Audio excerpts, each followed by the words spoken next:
Hell nah, I ain't sleep today, but I'ma be okay. Miss my family on the east, but fuck it, I can't. What is up, YouTube? Zukim here, and I am back with a brand new YouTube video. Today I'm bringing you guys another story times with Zuki.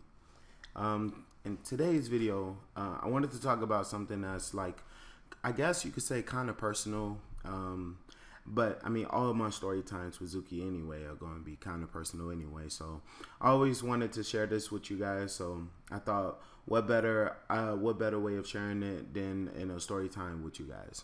So I want to say it was roughly around like probably 5 years ago.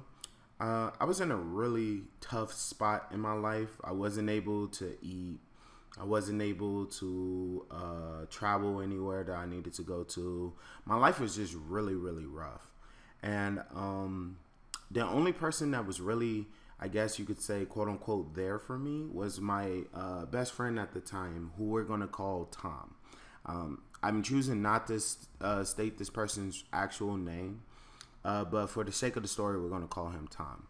So Tom and me were really, really close friends. We had, prior to me living with him, he had lived with me, and I had lived with him. And then again, he lived with me. Then he lived with his aunt. Then he moved into his own place, and I moved in with him. And when I first moved in with him, everything was really great. You know, we were really close. We hung out all the time. But with living with friends, it comes with a lot of cons sometimes. Those include like dealing with their arrogance, or dealing with things that you didn't know about them when you're living with them, right? Because before, we were just roommates, and he lived with my family, not with me per se, because it wasn't my house, it was his home. So I really got a taste of what he's like when he's in charge and when he's in power. And I didn't really like it that much, so I wanted to leave and not really live under his house because it wasn't really working out that well. At the time, I wasn't in school and I didn't have a job, but while I was there, I eventually did enroll into school. I did eventually get a job and stuff like that. So I eventually started getting on my feet, and then I eventually got my own place. Fast forward a little bit. Now, granted, what I'm fast forwarding right now is probably going to be another story time with Zuki. That's probably going to be when I do like draw my life thing. But don't worry, I'm going to let you guys know all the little minor details about me on another video. But right now, I just want to talk about my friend and what a beautiful relationship we had and what it ended up becoming. So fast forward a little bit, I eventually get back on my feet. I get a high-paying job as a IT professional working at a downtown area. And, you know, I go share this news with friends and families and stuff like that. Nobody really believing me, or no one really caring or anything like that. So, you know, I told him, and he kind of was indifferent about it as well, which really made me a little sad, to be honest, because he was always the one that used to always want me to push myself and try to get the most out of myself. So when I finally did get what I was trying to get, I don't think he thought that I was actually going to do it or something along those lines. But regardless of the point, he wasn't as excited. And eventually, he started to change on me. He stopped trying as hard. He stopped trying to be a better person than what he was yesterday and stuff like that. And he started to become more and more ugly. And what I mean by ugly, not physically, but ugly as in just like emotionally. He just became a very ugly person that you didn't want to be around. Very toxic, very self-destruction. And it was just bad for me. So I stopped interacting with him as much. And I know that he felt that because he, I guess, wanted me to be around him while he was in that dark place. But I couldn't, because I was leaving out of my dark place and getting into a better place. And he was leaving from a better place and going into a dark place. We were just on two separate paths. So it was bound to not work out to begin with. But eventually he reached out to me and asked me to if he could stay with me for a little while. And I said, yeah. You know, prior to us getting into that last little argument about him asking me for $700 something just to have, me and him were friends for 11 years. And we had a long history of being friends together. So when he reached out to me and told me that he had nowhere else to go or nothing else that he can do for himself, I couldn't help but to try to help him, because that was still my best friend. And I wanted to try to help him as best as I can. So eventually I let him move in with me, but that was a sad mistake I regret still to this day. When I let him move in with me, everything was perfectly fine. He showed me the utmost respect on the way in. I used to give him $100 at the beginning of every single month just to have in his pocket, just so he could try to take care of himself, because he does have 4 kids. Not 1, not 2, not 3, but 4. He has 4 kids. He has 4 kids, and he also had a wife. So he was a married man with 4 kids.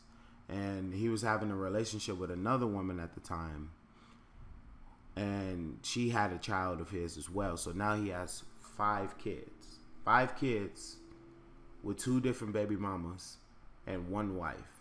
So he was in a very, really awkward position. So I thought the least I could do to help him out was just at least give him $100 to try to see if he could take care of himself with that. Eventually, he started to expect those $100 from me, so I stopped doing that. Then he would ask me to buy him video games to keep him busy while he was here, while he was living in my apartment. And, you know, eventually I got tired of that. And then eventually I started noticing things just started to come up missing. Like my video games, my other things that I had up in my house just started coming up missing left and right. And at first I didn't think nothing of it. I just thought I misplaced it. But eventually I had came to the realization that he was stealing from me. So I confronted him about it, and he didn't admit to it. So I kicked him out, and eventually he weaseled his way back into my apartment by basically making me feel guilty about him and his daughters not having anywhere to go. And me being the kind person that I am, I gave him a second chance. Even though he stole over $500 worth of stuff from me, I still gave him a second chance just to, I mean, because again, 11 years is a very, very long time to just erase and not feel any type of guilt or any type of like hurt for not trying your absolute hardest for trying to make it work.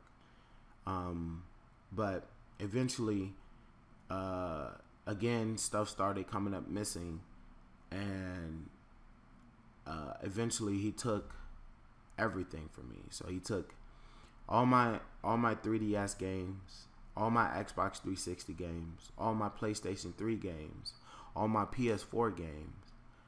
And then my little sister's best friend, she took my PS4, my 2 terabyte